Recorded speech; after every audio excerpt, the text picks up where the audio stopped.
Hello and welcome to the Overland Journal podcast. I am your host, Scott Brady, and my guests today is Tina and Dave Payne.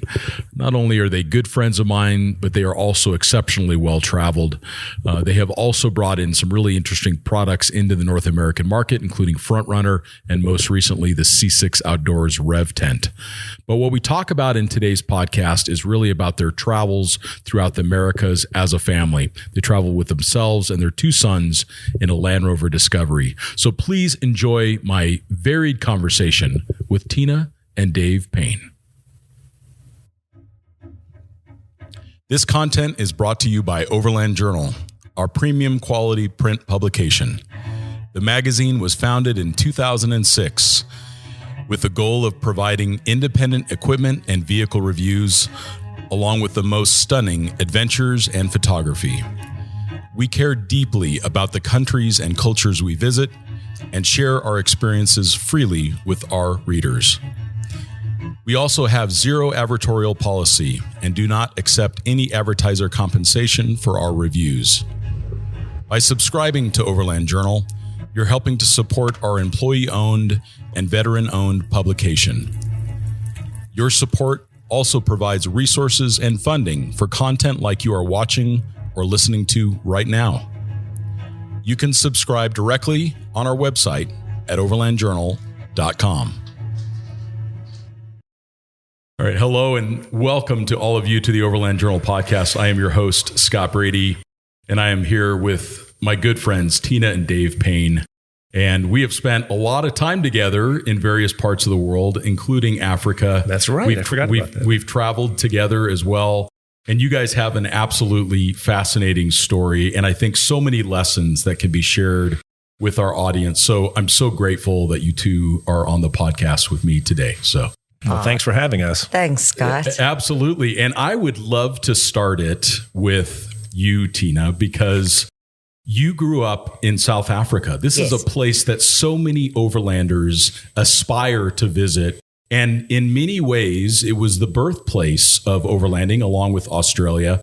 And there's so many lessons to be learned with how Africans travel overland and the experiences that you've had. So talk a little bit about what it was like to grow up in South Africa and to grow up with an adventurer as a dad. Yes.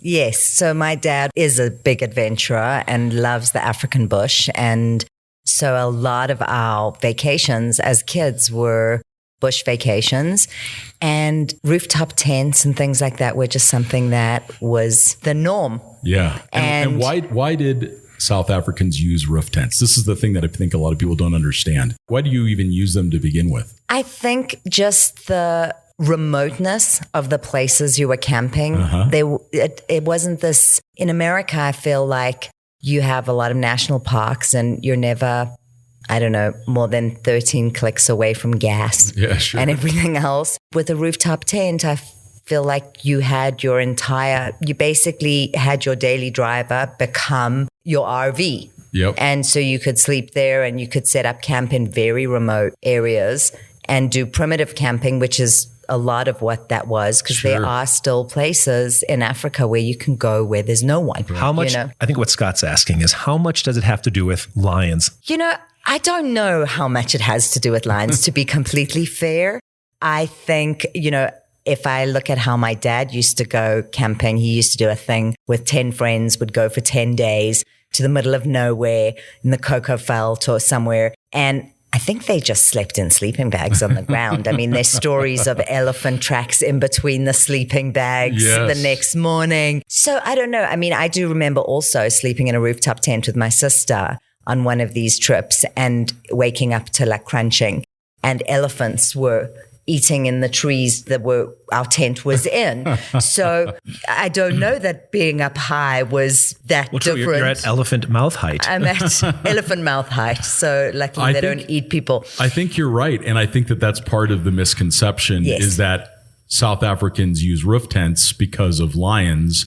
I think that it's probably more relevant for like a black mamba, for example. Like those The snakes in Africa are extremely deadly. That's true. But can't they climb up trees?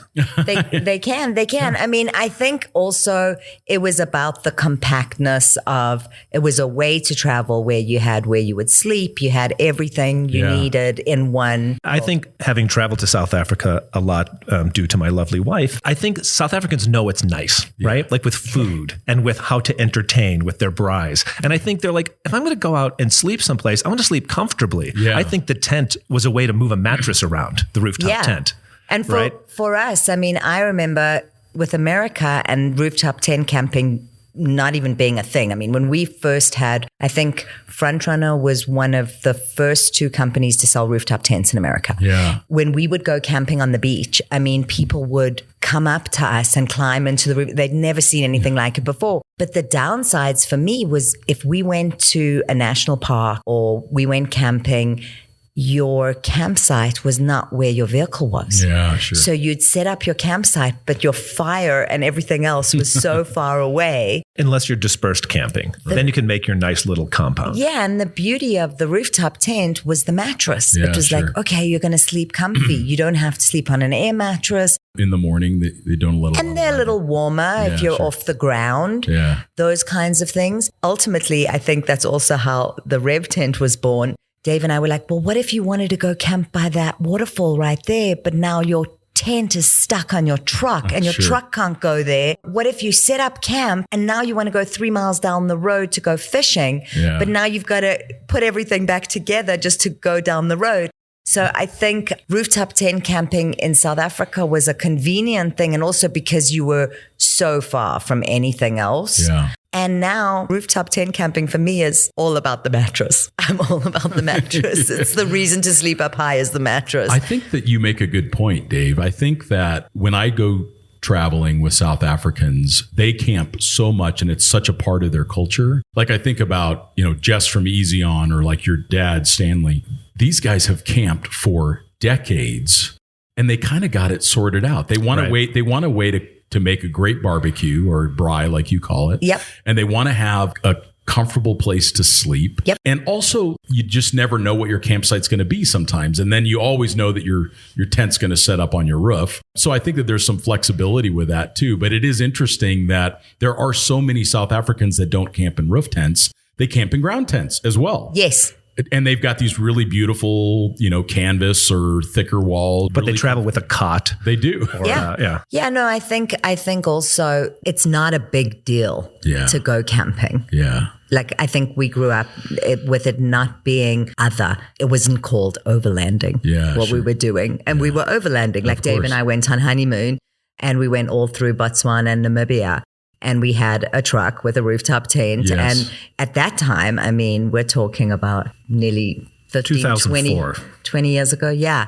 It didn't have a name. Yeah. It was just how we were traveling. And sometimes, we went camping and sometimes we'd stay in lodges. Yeah. That was the other thing. I think also I don't think South Africans feel like you have to camp. Yeah. If there's a beautiful lodge, you'll stay in the beautiful lodge and then you'll camp out of necessity. If making your drive and you've hit a place where, okay, there's no town nearby and you're tired and you don't want to keep driving. And so you have the capacity with your setup to be able to pull over and go a few hundred meters into the bush and set up your camp. And even in some sort of national parks, I think we do that. And yeah, if someone came by, you'd be like, yeah, it got late, it got dark. We set up here. Yeah. And there was like an understanding. Sure. Okay. Yeah. You're not meant to camp here, but okay. I mean, there's the bit of the Wild West there where it's not as regulated. So that's possible, but it was just more of a way to vacation than a big expedition type serious thing. Yeah. It was just a part of life in South Africa. The way you went on holiday. Are there some funny stories that come to mind of when you were growing up and camping? Like just what's some of the craziest things that happened to you and your family when you were out just trying to go camping for the weekend? My dad always had this thing where he was like, you have to be organized. If you're not organized, you're not going to have a nice time. His organized meant if you're not organized, you're going to be cold or you're going to be hungry. He had very specific rules, like you were never to bring eggs. You were never bringing eggs. That was just a stupid thing to do. Like you were never going to bring eggs or tomatoes. To this day, we are not allowed to bring eggs camping. No, we don't bring eggs or tomatoes because they just smush. I think my dad had some really interesting things. I think I remember when they were doing one of their trips, they had a friend who fell asleep where he woke up and he was like, well, the ground's moving. It's moving. It's slowly, but it's moving. And he turned and his sleeping bag string had hooked onto the back leg of a hippo who was grazing. And the hippo was just completely unaware that he was dragging Franz while he was grazing. And he was like, okay, how do I get out of this? Yeah. And he kind of was slipping the string off of the back leg when it was lifted up. So crazy things like that. But I think also when we went... Is that Franz Czepik? That was actually another Franz Bendick, who also, he was a German guy. He's since passed away, but he was amazing. He would not travel with anything other than Perrier.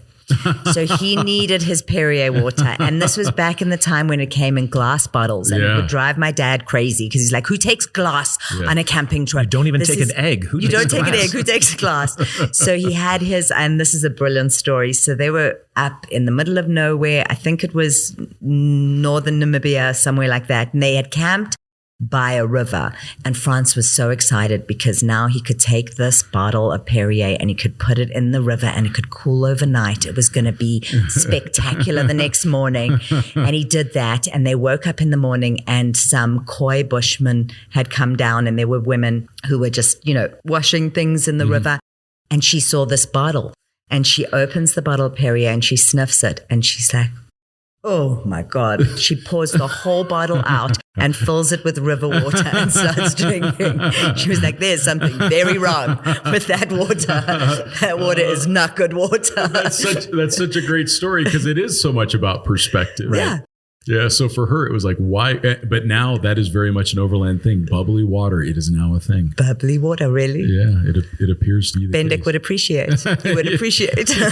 Look at what he started. The trend exactly. The trend that he started. Do the Earth roamers have soda streams built in? I'm sure that's an option. Talk a little bit about how you went from living in Johannesburg, traveling around South Africa, and now you're sitting here in Prescott, married to an American. How did you get from South Africa to America? So I was very excited to leave home, not because I didn't have an absolutely charmed childhood. I was just one of those independent people who was just dying to do things on my own. I left South Africa when I was 19. I went to a drama school in London, where my dad thought I'd meet a lot of strange people and then eventually go home and do something sensible.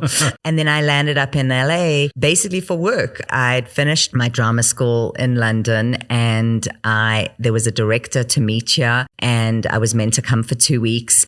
And then I applied for my green card and it was literally back in the pre-9/11 days. Sure. So I applied for a work permit and a green card and I got the green card before I got the work permit. So I ended up moving here. My training was all in classical theater. So I was very interested in film and TV and learning about that. So I was interning and stuff while I was in LA. And then Dave and I met at a party and I took him a bet and then I lost and I had to marry him. And the rest is history. We met before smartphones and she insisted that she was correct about something. We couldn't instantly check. So it was a good excuse you couldn't Google it. It was a good excuse to exchange numbers because we had to go back home. Yeah. And then tunnel through AOL to the World Wide Web to then get the answer. I think I had a playbill that had the answer and it was at home. And so I looked at the playbill and I lost the bet and I was like, dang, I've got to pay him and I don't have the money.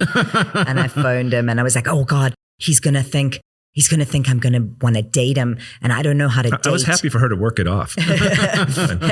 And I was like, I don't know how to date. Like this dating thing, I'm a serial monogamous. Like if I kiss you, I'm with you for 6 months. Like this isn't going to happen. So I called him and I was like, okay, I owe you the money. I don't have the money. I can pay you in installments. And Dave was like, well, we can start with a dinner.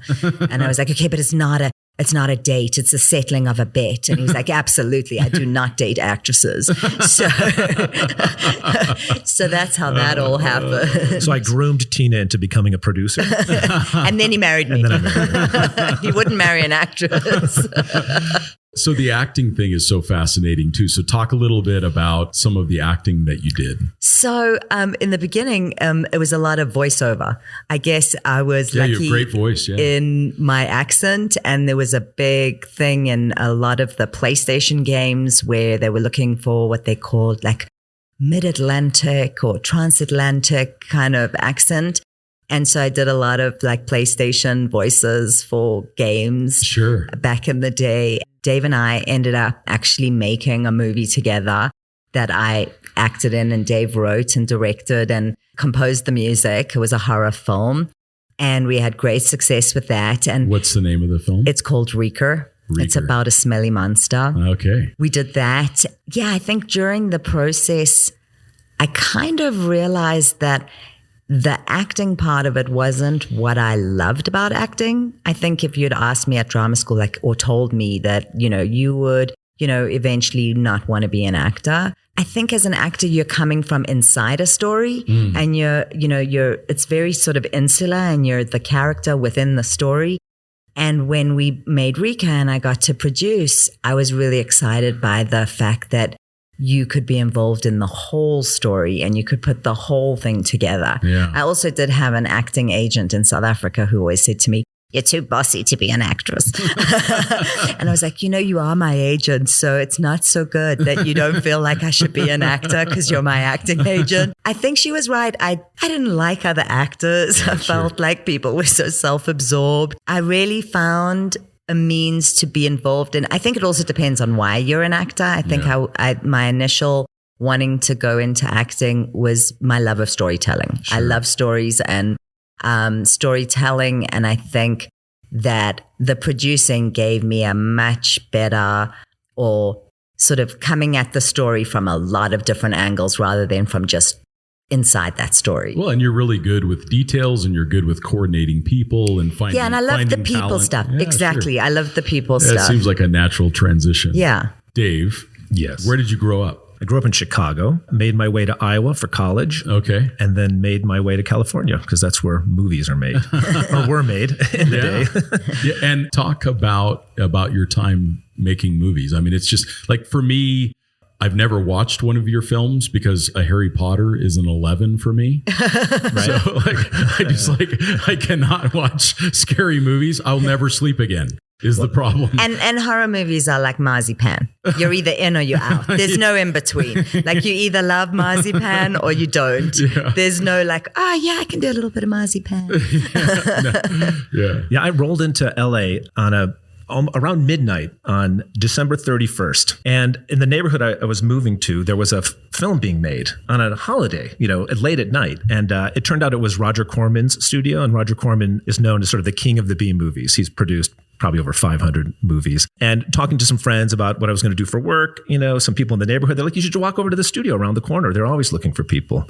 So I walked in, and they, basically I gave them my student films that won some awards. And I'm like, "I'm looking for directing work." I don't know how it works. Yeah. And they're like, "We don't have a directing job for you, but we are looking for interns, to PA, and I'll take it."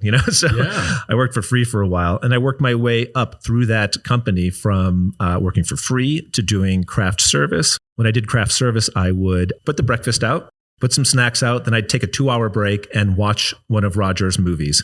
And then I would put the lunch out, go shopping, take a break, watch another of Roger's movies. Because what I was trying to do is figure out the formula for what kind of movies he wanted to make. Sure. So after doing that for 3 or 4 months, I wrote a script that I sold to him. And then eventually I went basically from craft service to directing movies for this guy. And I made 12 features for this company, all different genres. None of them were horror. There was a sci-fi thriller. There were a couple of comedies. There was a tough cop noir thing. And there was a stripper movie. What was your favorite of all the ones you did? Probably this cop noir thing it ended up being called Urban Justice. Nice. But it was a fun place. It was basically like grad school for filmmaking because you got to play with a bunch of different genres. They made maybe 14 movies a year. And towards the end, I kind of got maybe my pick of what I wanted to do. So I always made sure I was doing a genre that I hadn't done before. Sure. But there's fun stuff. Like I put Will Ferrell in his first movie and Jason Sudeikis in his first 2 movies. Oh, that's amazing. So yeah, there's a lot of people that kind of went through that factory. And then after that, I made some independent films, worked for some other people, and I met Tina, and we decided to basically start our own business, which was making our own independent film. So it was more or less raising the money, hiring the team, getting your employees, creating a product. In this case, it's just one product, one movie that all the money and time goes into.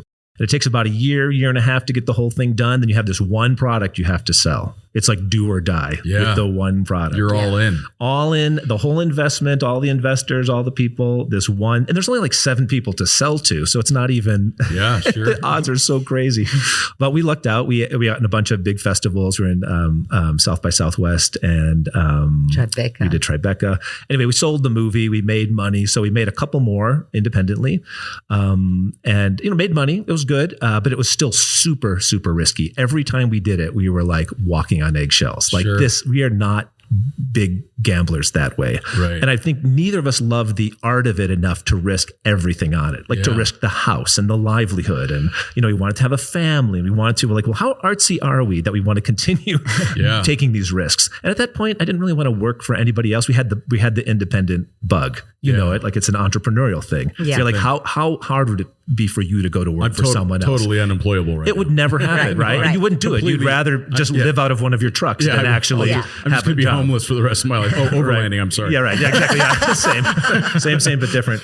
Same, so, but different. So we decided, we weren't necessarily looking for a way out. We were just seeing like the and also piracy was super bad. So this was before Netflix was streaming. Netflix was just still sending DVDs in the mail. And we were running out of places to sell stuff to. And as we were selling our movies, they were being stolen. Yeah. So for example, we sold a movie to Russia. Russia gives you an advance. They say, hey, we're going to give you this money and we're going to make our film elements for the movie theaters in Russia. And you're supposed to use that money to make the film elements. So they give you the deposit.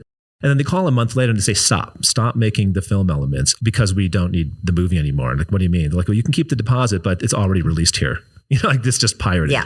So we lost our 2/3 of the money, and but that was happening in territory after territory. Yeah. And so the windows for where you could sell were closing, and the people that were stealing the movie weren't getting punished. You can find our movies on Google by typing the name of the movie in free, and you didn't need BitTorrent, you didn't need all this crazy software. You could literally press play, watch like a Tide detergent commercial, and then our movie would play. And we couldn't get it off the internet. We literally couldn't do it. It was easier to steal it than it was to buy it. So we're making a living, and not a bad living, but we're like making a living of school teachers or whatever. But we're making these movies that are quote unquote, successful, but we just can't monetize them properly. Right. So we started thinking about this concept of, well, what if we made something that was like a widget, like something that was tangible that you could hold that couldn't be digitally stolen with the press of a button, with the flip of a switch or the move of a mouse. And so right around that time, Tina's dad, who had a piece of Front Runner, in South Africa, was like, we're looking for some help in America. Are you guys interested? We're like, no way. Like we make movies. We're artists, not going to make roof racks. Why would we do that? That's crazy. That's, like a year went on. We're kind of like, that could be the widget we were talking about. Yeah. We had the entrepreneurial bug because we raised money. We sold products. We were telling stories, hiring people. We started the day with nothing and made this tangible thing at the end of the day. And we realized that that's what we got a lot of joy out of. Sure. Not the fact that it was actually a movie maybe, or not the fact that it was writing the music, but the fact that we had nothing. And at the end of the year, we made something for the world. Yeah, sure. So I think we started wrapping our heads around this concept that maybe that would work with a roof rack business. Yeah. Right. And you could be creative about building a brand. Starting with nothing and saying, we can make something. It wasn't a movie, but it was a brand, right? And no one would comment on the third act. Right. No one would have a problem with it. Like, it is what it is. And it's made out of aluminum. little did you know that people will still find a way. They will still find a way. There's always somebody. Something to complain about. You mean you used a 12 millimeter Allen head? Like, who would use a 12 millimeter? I don't know. But we spent about a year like just doing a study of the market. Like, who else is out there and what are they doing and how are they marketing it? Why would we be able to step into this market and create something with it? So we did a lot of those SWOT analyses of like whatever. We're not business people, by the way. We think we're pretty practical and we have common sense enough to maybe mirror like what some successful people are doing, So you can kind of look at the market and say like, that's cool. That makes sense. Or they're very successful doing that. And so we kind of pieced together this idea of what we could do with Front Runner in America. And basically it was pretty simple. At the time, it was maybe a little revolutionary. Now it seems so common, but we basically took a roof rack accessory company and made it a lifestyle brand. Yeah. That was the goal. Yeah. We're going to get people using this gear. We're going to tell people that you need this piece of auto hardware And to sell the have dream. the life of your dream. Yeah. No one was doing Instagram that. photo of your dreams. Yeah, and that was even before Instagram was Yeah, even sort of that's right. a thing. So we were at the beginning of all the social, at the beginning of saying, let's tell a story with a roof rack, which no one was doing at the time. Yeah. And you guys did an absolutely fantastic job of that, and everyone that's listening knows of Front Runner and they know of the brand. They probably have seen a lot of your advertisements, and Front Runner, to its credit, always made really practical goods. Well, yes, and it was easy because you had a product that you could really get behind, and you could say, "This is the best roof rack." Yeah, we actually felt it was the best. It was, and with our new business, when we had to get some other roof racks and try them out, I just like, oh my god, this is terrible! Like the Front Runner really is the best. Like just reminding myself that as I try to assemble these other things or look at these terrible fitment guides or missing pieces. Yeah, it was not difficult to get behind that. Yeah. Well, and you guys did an incredible job with that. And you built the business up. And then you guys, as a family, this is such an interesting thing for us to talk about in the podcast today, is you guys, you build up the business, everything's running, you guys did a great job. And then you decide we are going to take some time for our family and we're going to go see part of the world. And you guys loaded up a Land Rover LR3, is that right? Yep. Of all things. And snob. Well, no, it's not that. It's bravery. Right. Bravery or stupidity. Courage or stupidity. We're not sure. What inspired you guys to make this decision that we have this moment in time to go see this part of the world with our family and our kids? There are three things, I believe. So one was, we're selling this gear and you want to sort of live the brand a little bit. And while we would traveled in Africa that way, and we took our two young boys on like a dinosaur themed, overland trip in America, just camped for 3 weeks and went to all the dinosaur places in Wyoming. And, Awesome. So that was fun. Did a lot of dispersed camping, but we keep on hearing about these trips that everyone's taking. And we're like, we didn't get into the business to take a vacation. We know a lot of people are in, let's say, the overlanding space to have an excuse to take vacations. Sure. But we also felt like we need to use the gear and like really live it. So that was one reason. I think we'd always also wanted to do something like that with the kids, like a long-term kind of trip and show them other normals. We didn't at that time really have the plan to do it or know where we wanted to do it. I think we felt at that point in time, oh my gosh, like if we do this, we're going to have to do it soon. They're old enough now where we can take them on a trip where they'll remember, but they're also young enough where they still kind of want to be with their parents. And we won't be tearing them away from their friends. And school's not that demanding because they're in elementary school. The timing of it spoke to that. And then I think all this digital nomad talk was kind of like, well, we set up the ship's sailing with Front Runner. We could probably step away, run our meetings, put in 2 full days digitally, and then stay connected digitally. Yeah. So we felt that wouldn't be a huge problem. We wanted to build that life for ourselves. That was part of working for yourself, right, Scott? Exactly. Taking a trip for work, and so that kind of felt like it was justifiable. Then the fires happened in Malibu. Yeah. So we were kicked out of our house for almost 10 days. And we thought our house was maybe going to burn down. So this is a house we had just built. It was all our possessions. We really thought that we were going to lose everything. And so when we came back, we were kind of like, who cares? Like, who cares about this stuff? We don't need this stuff. You become a lot less precious about things. And we were less precious to the point where we said, let's just rent this house out. Like, let's do it now because there's 600 families that lost their homes in the Malibu area who could use a place to live. And we talked to a real estate agent friend, and right away she brought a couple over who had just had a baby, a young and a small family, one, and they were super cool, and they were Front Runner customers. They saw me wearing my Front Runner jersey, and they had just purchased something the week before. And so we rented the house to them for 6 months. The insurance company paid for everything up front. So basically right away, we're like, oh my God, the trip is covered. Yeah, because that's our budget. They said to us, we can give you the whole 6 months lease up front because the insurance is paying while we rebuild. And Dave and I looked at each other and we were like, we're going to do this. We have to do this now. And that was like a push out the door. I don't think it's They were moving in easy. 1 month. We had 1 month to prepare. Yeah. So that's one of the reasons we took the LR3. It wasn't like we were going to go shopping for a truck and build it out. Yeah. And we had a Tundra we could have taken, which I think would have been too big in the colonial cities. Yeah.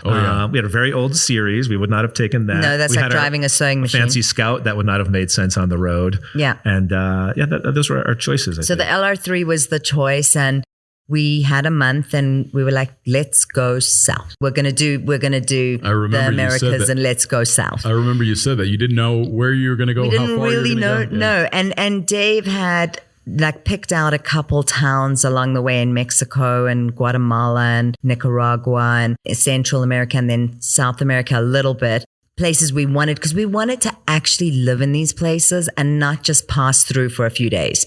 So the plan was to actually live in some of these cities that we thought would be great to explore for at least a month at a time. Oh, I see. So we planned it for like 6 months. We're going to go south to see how far we get. We had a loose plan of we're going to probably ship the vehicle back from Panama just because of the Darien Gap. And if we want to do, South America, we'll do that another way. So the plan was to get to, at the time, we were like Ecuador or bust, I think. Right. We took the LR3, we put front runner gear on it, an awning, a tent. We had a fridge.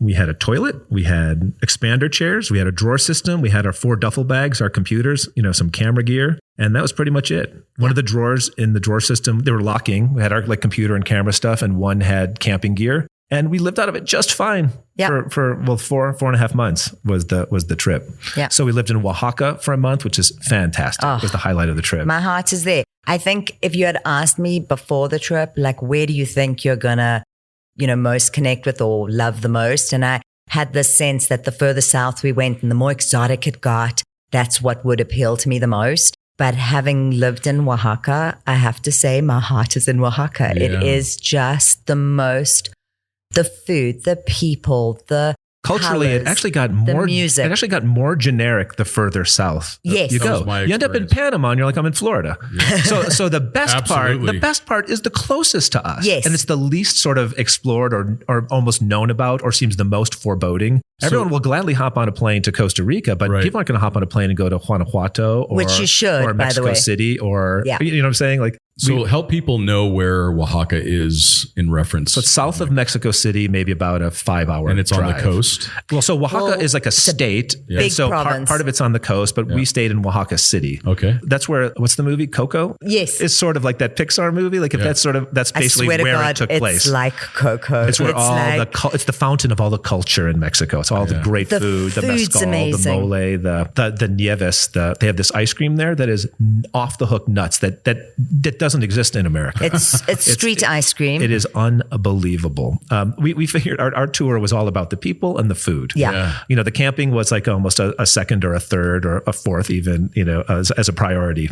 That's the key thing about overland travel is that you can overland around the world and never camp and still be an overlander. You don't have to 4-wheel. No. You don't have to go off-road. You don't have to camp. And you can still very much be overlanding. And we actually felt the gear. It wasn't a hindrance. Like we never got robbed because of the gear, but we definitely felt like we stood out, or we definitely looked like, here are the tourists, because you pull up. And even though the LR3 is small, it didn't have a ton of gear hanging off of it. And we weren't particularly flashy looking. No, but it did have 2 jerry cans, which we never touched. One had fuel, one had water, which is, I think when you head out to an unknown, you feel safe. Of course. Right? Feeling prepared. But we never once even began to reach for either of those things. Yeah. No. And then there's good infrastructure. Yeah. And then if you looked in the car, if you kind of peered in, you'd see some duffel bags, but you couldn't see the drawer system. So we were pretty low key. Yeah. I think. But you're right. And did you guys do some language immersion or did you? Tried. So I went to Spanish classes. I took the kids to Spanish classes. I was convinced I was going to come back habla español like brilliantly. I'm so embarrassed. It's so bad. It's so easy to travel with apps. Yeah. Right. So you can book anything. You can use your iOverlander to just see if that place is safe if you want to camp in the whatever. Too many people speak English. So when I would say, yo necesito practicar mi español, and they'd say, I need to practice my English.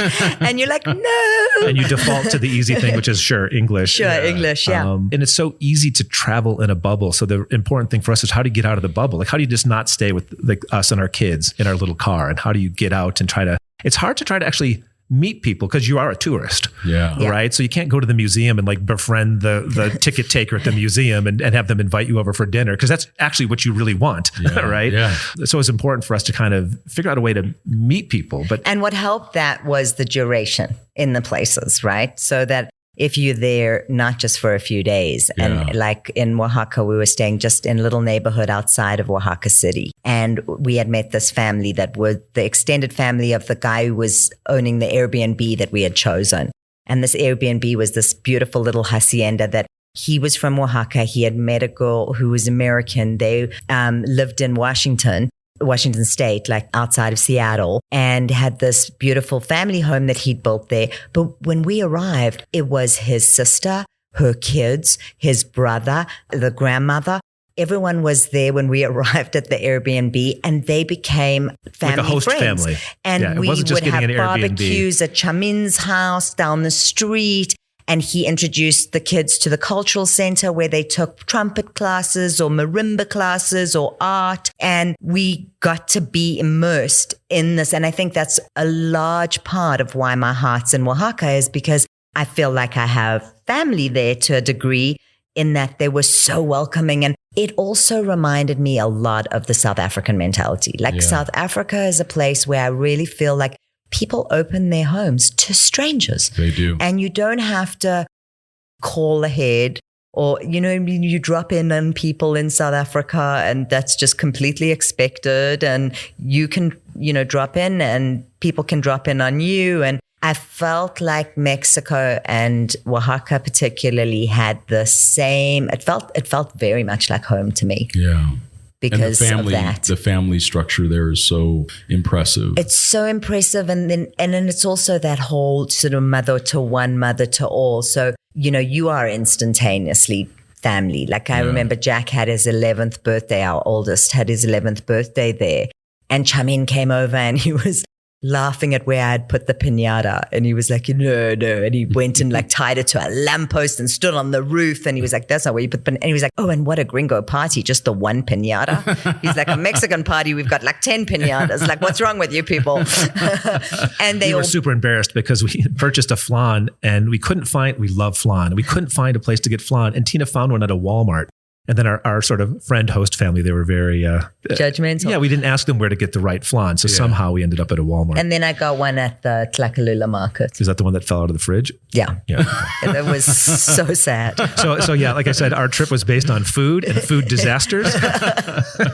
I'll remember like the day Kennedy was shot when that flan hit the fridge floor. It was like 9/11 in our house. Crying over spilt milk. Yeah. Then we stayed in Merida, which apparently we read a stat that it's the second safest city in North America after Quebec City. And we love Merida. It's not on the ocean. It's the capital of the Yucatan, and fantastic. That's where amazing. And then when we asked why Merida is so safe, a friend who we'd made there explained to us that all the cartels send the children and the grandparents to Merida. And as you know, you don't mess with the family. Yeah, that's right. So no one messes with Merida. Yeah. Merida's like the place. There's a couple private schools and nice neighborhoods. It's like the safe zone. Yeah. It is. Interesting. So you went from there into Belize? We did. Then our Land Rover broke down. We had the air suspension, which we didn't swap out to coils ahead of time. We just thought, well, if it happens, it happens. We'll deal with it. And it happened.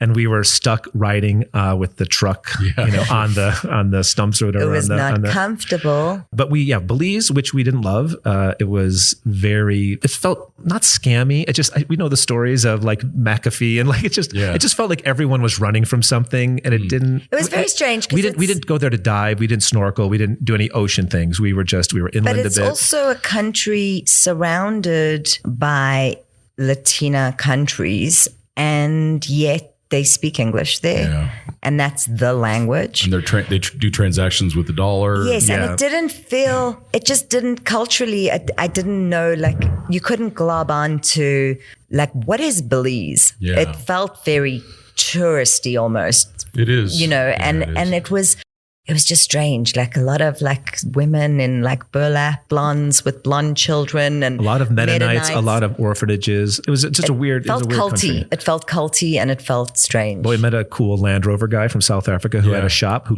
couldn't fix our truck. So we're starting on our journey now of meeting people through having to get our vehicle repaired. Well, I should also, he was by the border, right? Yes. In San Ignacio. Oh yeah. Yes. I've been there, and it's that guy San Ignacio. That guy is so funny because I'm talking to him, and he's talking about the Camel Trophy, and he was very judgmental of our vehicles, right? that they weren't Land Rovers, Toyotas. And I'm like, I know this guy from somewhere. And I said, I know I have met you somewhere. And I'm expecting him to say, well, I was in the Camel Trophy or I was whatever. And I'm like, did you ever work at a Land Rover dealership in Southern California? Yes. And it was like I just took deflated. The veil. Yeah. He was at the service center. Yeah. He was like a car salesman for 40 years, and at least it helped me understand like the context of this, He was that. No, he was very helpful. And then actually when we were broken down, we broke down in a beautifully picturesque place. It's called Punta Alen. It's past Tulum, right at the end there. And I mean, if you were going to break down anywhere, that was the place to do it. We actually got a trick from Justin at Lucky 8. Yeah. I called him and he was like, okay, you're going to be able to trick the suspension in order to get out of there without the tow truck. Because you basically remove a certain fuse and you jack up the front and the back and you trick the computer to thinking it's fine. Right. And then basically you have as long as the leak is until it like lowers again. And then you have to do the trick again. Yeah. So we'd get 3 or 4 hours of driving out of it until it was kind of undrivable again. Then you basically do the hack, jack it up in the front and the back. Because the choice at the time was either to go back to Merida backwards or to carry on and get to Guatemala City where there was a Land Rover dealership there. Sure. We ended up doing the bumpy ride to Guatemala. I must say, throughout Mexico, we saw all the ruins and it was they're incredible. Spectacular. Yeah, incredible. My children will say they were ruined with ruins because we saw all of them. And then Tikal in Guatemala is just it's so Indiana Jones where you literally walking through the jungle and happen upon a temple. It's just incredible. And then we got to Guatemala and we got to Guatemala City and the Land Rover dealership was just so expensive. And when I told them the trick and I was showing them and that they had to jack it up from the chassis and all these mechanics just were like fainting with this idea that you could trick the electronics. We actually met another friend of a friend. We met a guy named Byron Sanchez who was friends with Angela and James Brown. Sure. He put us in touch in Antigua, Guatemala with the most phenomenal dude named Bill who has, if anyone loves Land Rovers, he has a Land Rover heaven. Yeah. You would say, well, it's a shop, but it's almost like a graveyard, but they probably all work. But it's maybe 30, 40 Land Rovers of all sorts. Sure. And Bill was, he took one look at the LR3 and said, I don't touch the ones with computers. That'll be my son. Willie will do that. I'm not going to touch anything with electronics. No, Willie had just taken some air suspension, whatever, the pods or whatever out of another truck, a guy who was converting to coils, and he sold us those super cheap and put them in. It took a week or two. But his daughter... you were in Antigua for a week whatever. Exactly. We were in Antigua, which was amazing. We were there during... Semana Santa, which was this insane religious festival. Bill's daughter actually did these tours where she'd take you in a Defender to Pacaya volcano. Oh, wow. And then you get on horseback or you can walk it. Dave walked it. I went on a horse. And you go up to the lava and we roasted marshmallows on hot lava, which... I've ruined my children. I've definitely ruined them. They can't roast. We're camping now, and they're like, "Where's the lava? Where's the lava for the marshmallows? We don't want to use wood." You get this perfect crispiness, right? Right. Nothing like a lava roasted. And then you guys continued south. And what did you find were some of the highlights after you left Guatemala? You went into into Honduras. Did you go through Copan? Yeah, we did Copan. Did you do the... But then we popped back out and then went back through Guatemala into El Salvador. Yeah. So it was 3 borders in one day. That was an interesting day.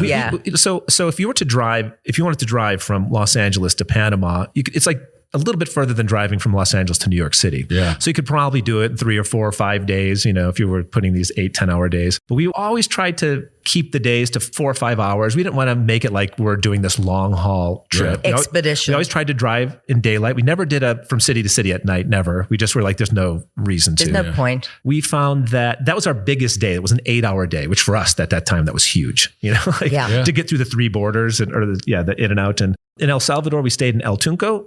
Playa El Tunco. We also found that a lot of the surf towns where there were expats, who were there for the waves, they usually had the right blend of culture. The authentic, there's a local authentic kind of to a place, and then there's also an ease of navigation where there's a little bit of, because it's a surf town, there's a little bit more, you can access the local people much more than not.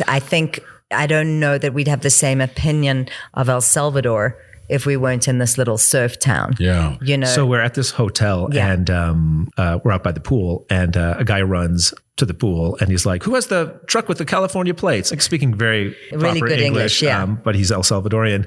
And we're like, "Oh, that's us." Like, we don't know if we're getting in trouble or if he's going to rob us. And he's like, "Oh, I'm Oscar. I own the hotel." It turns out Oscar used to live in Los Angeles. Oscar used to run a neon sign repair company, but he has since moved back and started a family in his hometown. So he owns this hotel and a coffee shop. But he was awesome because we got now a firsthand sort of El Salvadorian experience about the Civil War, about how he ended up in LA when he was 14. And he took us out spearfishing the next day, the boys and I. And, unbelievable. And they had an amazing time. We caught so much fish, and Jack was underwater with a spear and just a friend, like just a dude we met. So that was actually one of the highlights of the trip. And he's become a good friend. And I think also the boys, they got a Goliath grouper. Oh, yeah. The fish was gigantic, literally bigger than Ford. Yeah. It was bigger than our younger kid. Yeah, no, it was a spectacular time. And again, it was that sense of just like you felt like you had family or friends there. Like I feel like Oscar's just a part of our family and we shared so much, and it was such a short time, but it was intensely meaningful and memorable. And he had a son who was the same age as Jack. Right. So we have friends that are experts on neon signs. They're scholars in that space. And they just wrote a definitive book about neon signs. We just sent that to Oscar last week. So we try to maintain these friendships around the world. In Oaxaca, one of the reasons we wanted to stay there was for the mezcal. And we tried all the different distilleries. And at some point I was like, I got to find what people consider the best mezcal while we're here. And I looked online and there was a list of like Brooklyn bartenders say this is the best mezcal. I'm like, Brooklyn? The hipsters. That must be good. And then we decided to drive to the ranch because they had no website or something. It wasn't open to the public, but we drove there and we parked and we saw them brewing the mezcal. We saw the big vats. We saw them burning the cactus, the roots, but none of them spoke English at all. And our Spanish is so terrible. I didn't even know how to say, do a tour or, tasty mezcalo. Like we didn't know how to say we wanted to taste it. And so we walked around, the kids were playing with the goats and the chickens and we hung out there a little bit. And at some point a woman came up who said, "Oh, do you want to, try mezcal in broken English?" And we're like, "Well, we would love to. Thank you." And she brought us into the house, like the residential house on the property. And a guy walks out and his name Eduardo, but they call him Lalo. And he spoke perfect English, also lived in LA, was a gardener for 5 years, saved up all his money so he could take his family's recipe. He does ancestral mezcal and started this distillery. So he proceeds to feed us mezcal. And then also tortillas that made from the corn on his farm and a coffee that I've never tasted, such an amazing coffee that he was brewing just on a fire. There was like a sweet with cinnamon and spices. It was one of the most magical days. So to this day, our favorite sipping mezcal is this Lalo Cura, which you can find rarely. Lalo Cura. You can find it very randomly. Yeah. It's at one restaurant in LA where you can walk out with a bottle. There's a Oaxacan restaurant called Madre, and they actually sell the bottles and and I think they even have like an exclusive on because his big thing and what we learned with him was he was like, the smoky taste of mezcal is actually just a marketing ploy, and it really shouldn't taste. That's a mistake. He called it a mistake. He says it's a mistake for it to taste smoky because then you won't be able to tell which maguey, which cactus plant you're sipping because it masks the taste of the plant. And so it should be clear and it should not have a smoky taste. You should be able to taste that cactus, like that maguey. You should be able to taste it. And so I was super upset because I love the smokiness. But it was very. I like the smokiness too. In fact, that's like my new jam is like a mezcal Negroni. Oh, nice. It's kind of magic. Yeah. And then in Nicaragua, we stayed in San Juan del Sur for a month. That was fantastic. We have friends there that own a cigar Angela business, and James Brown. Right. And they've been in the community for a long time. Yeah. Yes. They were in Antigua for a while and we met them at the first Overland Expo that we participated in, or like the third or second Overland Expo there ever was. Yeah. We met Angie and James. So they've been friends almost as long as you. And our kids, Jack, our oldest, and their son Parker were, I think, about 4 or 5 years old when they met. And so it was great when we were staying there. I mean, Jack and Parker could hang together. And it was one of the first places where they could actually go to school. The boys went to school in San Juan del Sur for, I think it was maybe a month. That was just a lovely time. We got to see Angie and James have a factory in Esteli where they have Oveja Negra, which is the... Shout out to Black Label. That's the name of their Black Label is the name of their cigar brand, but they also have a tobacco factory where they roll cigars for other labels. So Black Sheep is actually their tobacco company and their factory in Esteli. Yeah, it was interesting too, because Esteli is obviously very, very different from San Juan del Sur. San Juan del Sur is a little surf town. There's a lot of expats there. It's on the ocean. Esteli is very much a working town, and it's where a lot of the tobacco stuff and factories are. Sure. So that was fascinating. And then you guys complete this trip. You get to Panama, also known as Florida. We were a little, I wouldn't say we were overlanded out, but being the male responsible member of the vehicle and keeping everything from being, let's say, stolen or whatever I was worried about or breaking down, I was a little stressed out, like just always, I wouldn't say I was worrying about the truck, but the truck was, it was the heart of everything. So when we got to Panama, we could have shipped it into South America. We had now 6 weeks left.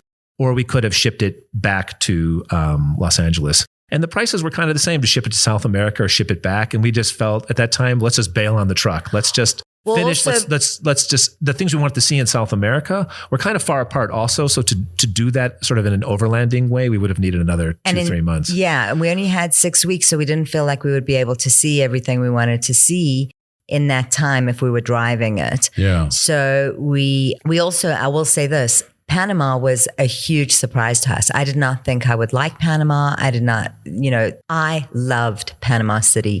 I loved Casco Viejo, the old part. It is so beautiful. Great restaurants. Great restaurants, great food, great people. Totally. And so Panama is actually a little bit of a surprise because you are expecting it to be more of a Miami, while there is that aspect to it.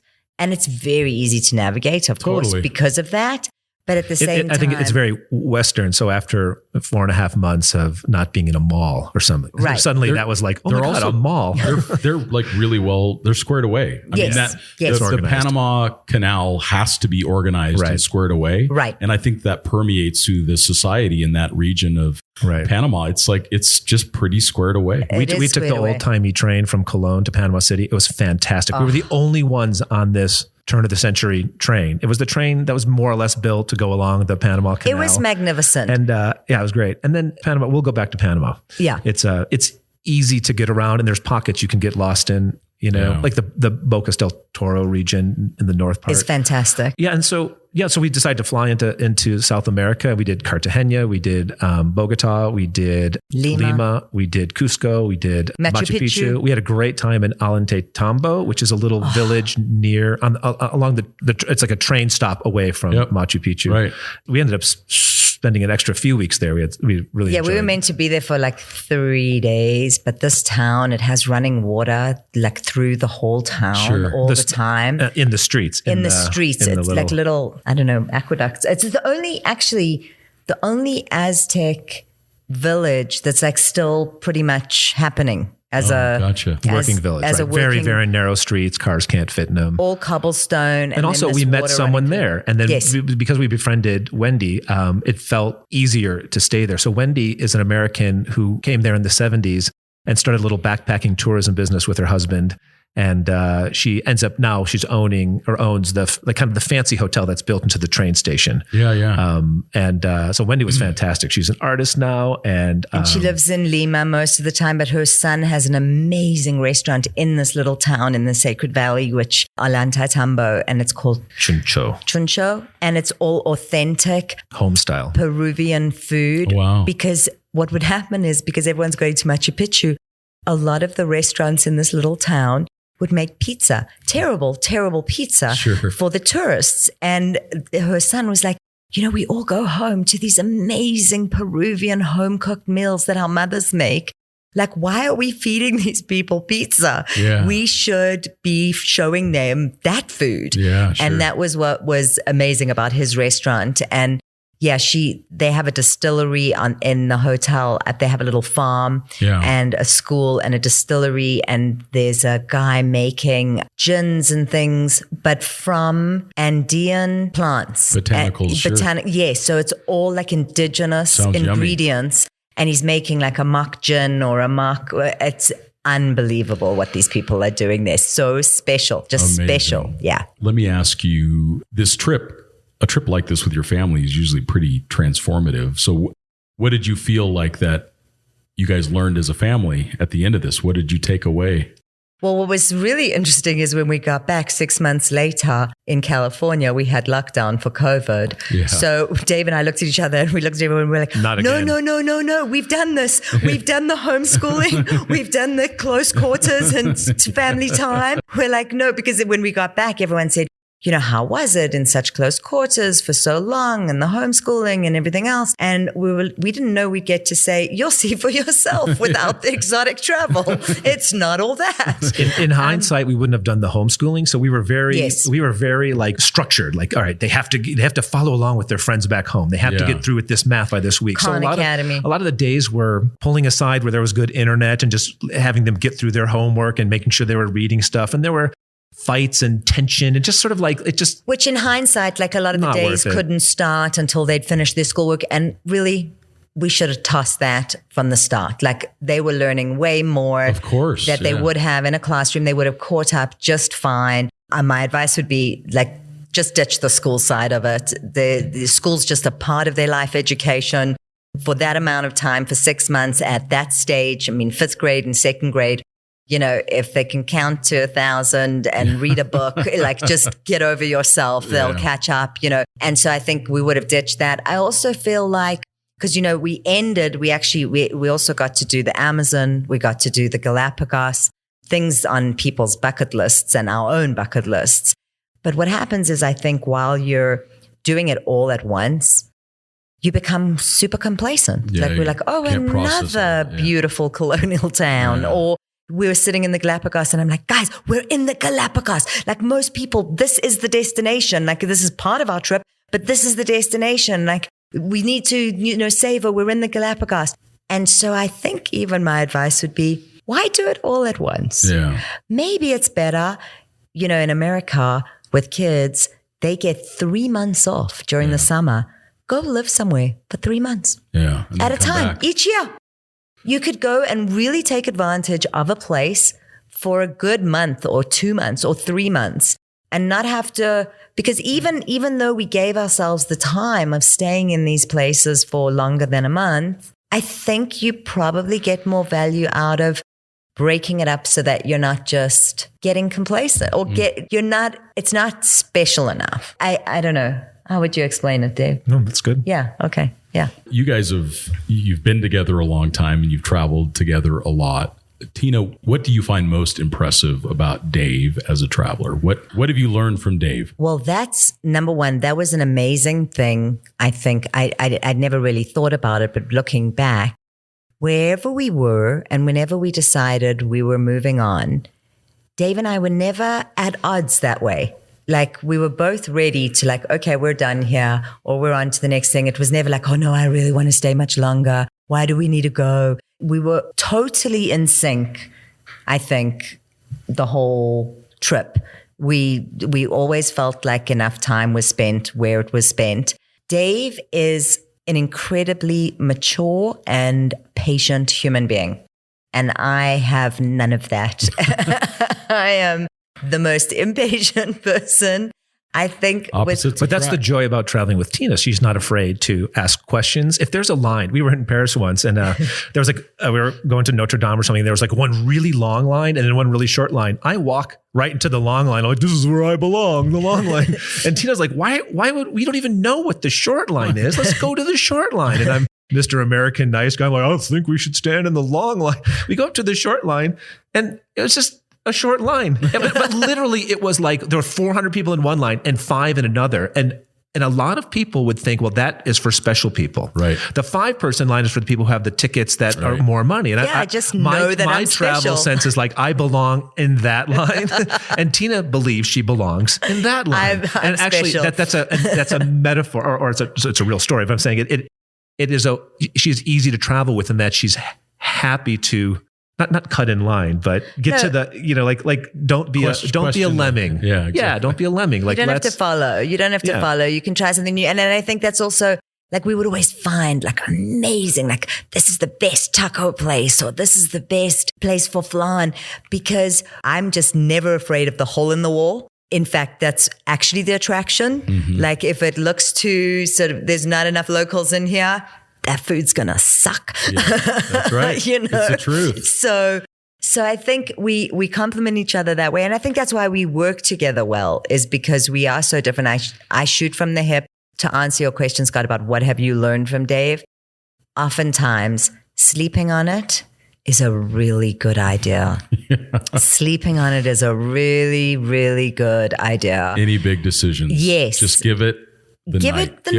Give it the night. Give it its time. You don't have to answer right the second. Yeah. And so I think that's something I've definitely learned from Dave's temperament. Yeah. And which is so different how to about mine. you, Dave? What has Tina taught you the most in all your travels together? Well, no, just this. Get in the short line. Get in the short line. Yeah. Don't be afraid to question the norm. No, I mean, Tina walked around Mexico. She's not shy about giving people nicknames. She's not shy about trying out her Spanish. So she ran around the first half of our trip telling everyone she was horny. And she didn't realize that she was using caliente wrong. Yeah, that's exactly what happened. Fantastic. I went to a Spanish class in Merida, my first Spanish class, and I walked in and I said, "Yo soy caliente." And she said, "I don't think you mean to say that." I was like, "Yes, I do. I am really hot. It's like boiling out here." And she's like, "Yeah. And you would say that by saying, yo tengo calor. I take heat." Because when you say yo soy caliente, what you're telling people is that you are horny. And I was like, oh my God, I, in the last 4 weeks, have told the lady at the ice cream shop. And the thing is, And I'm I'm the cuck standing next to her with a big smile on my face when my wife is telling everyone she's horny. Apparently, I'm not satisfied. And the thing is, it also didn't even look like I was just some crazy gringo who didn't know what she was saying, because by that stage, I had quite a good tan on. Yeah. I'm dark haired. Yeah. And I was really working on like a really good Spanish accent. So I literally looked like a girl who was just telling everyone how horny I was. So Tina's not shy to dive into any experience, which is great. But sometimes it would be better to sleep on it or take the Spanish class first. But it's so good to learn those lessons from each other. And speaking of lessons, we're going to come into the last couple of questions and some comments as the podcast comes to a close. But one of the things we really love to ask is, what advice then would you give to the listeners? What have you guys learned in all of your travels? If someone was coming new and a family wants to go do what you guys are about to do, what would be the couple pieces of advice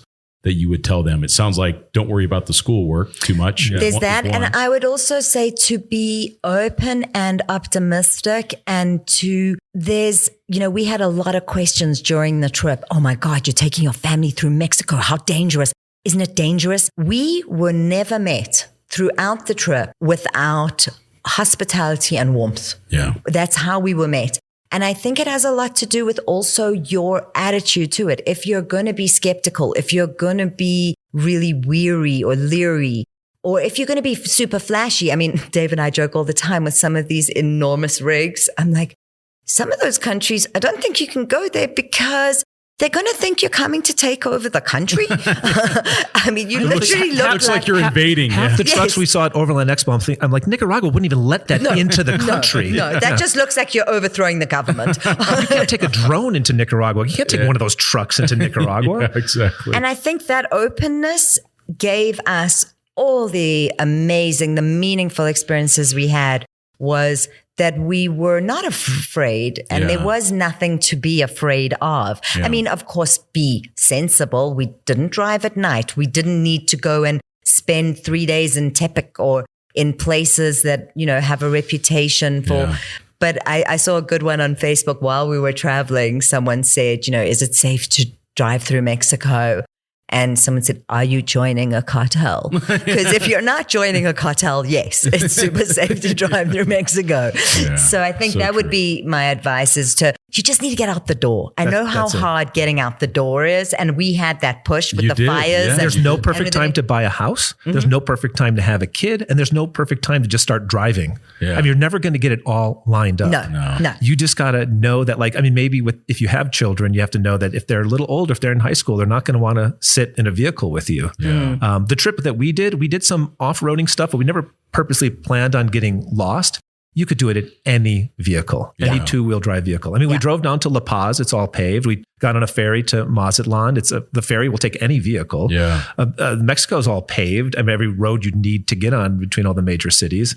And once we were in South America, I mean, we didn't even have a vehicle. Yeah. And we managed to do a lot of that. You might bring a tent and some water and a sat phone for emergencies because you are in another country. Don't even really need to camp in between an app and, Airbnbs and there's hotels everywhere. And they're so cheap. So cheap. And that's where the great food is. Yeah. Like nothing that I can cook is going to match what you're going to get in a little shop in Mexico. No, you could drive in 4 days or 5 days of reasonable driving and be in Oaxaca, stay there for a week and drive back in 5 days. It's a overland trip, but it's not this trip where you're like on an expedition and you're there to save the world and go into villages and cure cancer or whatever. You're going on a cultural trip and you're going to see a lot because you're driving, but you don't need to have the perfect vehicle. Yeah, maybe the lesson is don't wait. No, do it whenever you can. Like in our case, the opportunity was someone was going to rent our house. We felt comfortable renting it to them. And we suddenly had a budget that made sense. Yeah. The work thing wasn't perfect to step away. We found that being a digital nomad is not exactly what it's chalked up to be. It's the world isn't quite ready. Yeah, it's very difficult for that. The Starlink has changed. Yeah, I think that's a huge game changer for sure. Right. For sure. Another question we love to ask is, I love to ask because I always find new books to read, but for the two of you, has there been any books that you've read about travel or about anything else that you have really resonated with that you'd like to share with the audience?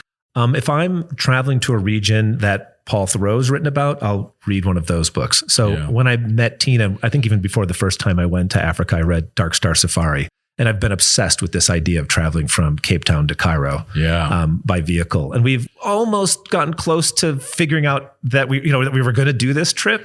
But it's also one of these things. It's just hard with the kids and and also it's a hard trip. It's a lot of time and dangerous if you do the East Coast. Anyway, that Dark Star Safari is fantastic. We were supposed to go on to Tahiti at the trip. The plans changed, but I read his book about Oceania and the Pacific Islands, and he kayaked between all these islands. But yeah, he's great. Yeah, amazing writer for sure. Yeah. And Graham Bell's book you just finished and really enjoyed. Graham Bell's book. I think if you're taking any of these trips, you're going to do a longer overland trip. Definitely try to suss out a book written about that trip. Yeah. It'll just help dial in. You'll get a real feel of it even before you go and get the real feel of it. And I like that Graham always has a sense of optimism and he sees the place from a really fair perspective. And he's a funny writer and Graham's books are great because he'll kind of break down what the country's all about, what currency they use, how much gas costs a liter. So you kind of go into it like almost like a Lonely Planet. Yeah. But then he tells a story about his family and where they camped and if the vehicle broke down and a little bit of history and politics. It's a nice blend. Yeah, I would say so. And how about for you, Tina? I often relied on Dave's researching, reading, because Dave has always done this. I mean, I remember we were going to Tanzania and he was reading the Green Hills of Kilimanjaro, or what's it called? Oh, the Hemingway book. The Hemingway book. The Snows of Kilimanjaro. Okay, thank you. Close. There's something with Green Hills too. It might be another short story. Another book. Yeah. Anyway, I'm not big on... Tina's a listener and a talker. Yes, you're a storyteller, so less than a story reader. Yeah. It's better for Dave to tell me about the books. Dave tells me about the books. I was joking earlier today, I'm in a book club and my group of book club girls, we're reading something called the English understand wool. It's about 65 pages long. When it arrived in the mail, Dave was like, is this a book for one of the kids? Because, and I do like an audiobook. Yeah. I do because of, I'm not a big reader. And a lot of time driving, so it's fun to listen to an audiobook. Yeah, and I don't retain the information the same way. Because I think I'm an auditory processor, if I hear it, like I can remember a joke for 100 years. Sure. But if I read it, it's often gone. Like just a few weeks later, I don't have the ability to really hold on to the written stuff as much as if Dave tells me what the book's about. Yeah, for sure.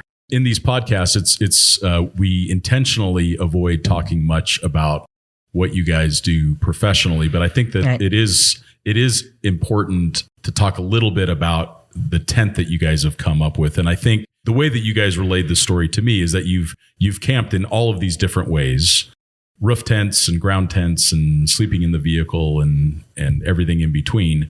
Unicats, even all of it. We own an Airstream. Yeah, exactly. So you guys have experienced a lot of these different ways of camping. And so I'm going to pitch it for you because, again, there's no sponsorship in this podcast of this product, but I like the tent that you guys made. You guys happen to be close friends, but I do feel that this C6 Rev tent that you guys have come up with is very unique.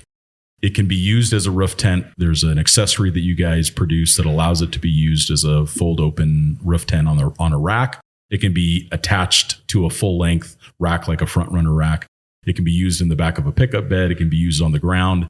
And our team here, Paula, our producer, and Caleb next door, we lend out your tent all the time. I use it personally anytime I'm in a test vehicle. So a lot of times I need to go camping in a test vehicle. I just chuck your tent into the back of it. So it's a 25-pound tent that folds up into its own case. It's got a 4-inch thick mattress with a quilted cover on it.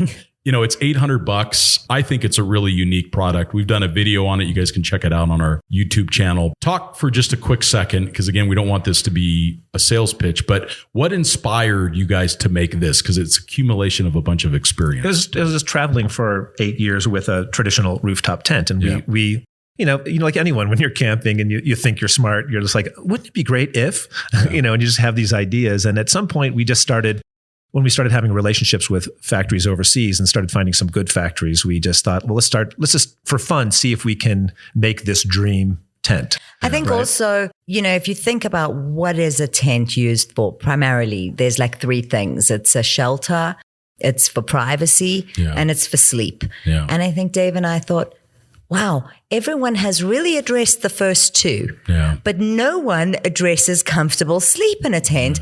In that you're just like, it's a given. Oh, you're going camping, you're going to have a crap night's sleep. You just need to resign yourself to the fact that you're going to have a crap night's sleep. Or you're in an RV, or you're in a fancy, clamshell. But as far as a tent's concerned, air mattress or whatever else, it's just you've resigned, you've settled. It occurred to us, why should you have to settle on not having a comfortable night's sleep out in the middle of nowhere? Because if you're going mountain biking the next day, I think a lot of people would not camp the night before some big sort of adventure sport because they know they're going to have a crap night's sleep. That shouldn't be the case. You should be able to camp the night before that cycling thing or whatever surf thing you should be able to do your adventure sport that next morning, and you should be able to sleep comfy and not with a rock in your butt from an air mattress. And it is a super comfortable mattress. But I think for me, it's the utility of it, because I'm constantly changing how I'm traveling. And so it's totally self-supported in its own footprint. Right. So there's a freedom to that, Scott, so which I don't think you have. We sell to a lot of people. They'll be like, I have a pickup and I have a Defender, and I just want one tent that I can move around. Yeah. And they might put our platform on one of the vehicles and then just use it in the bed of the other. We have 5 vehicles, and we've actually camped out of all of them, including the Tesla, and we can bring the tent on any of them. Yeah. As opposed to carrying 5 rooftop tents. This is sounding very privileged, but because of work, we have different vehicles for different things, but we use it in the pickup. We use it on the LR3. We use it on the Scout.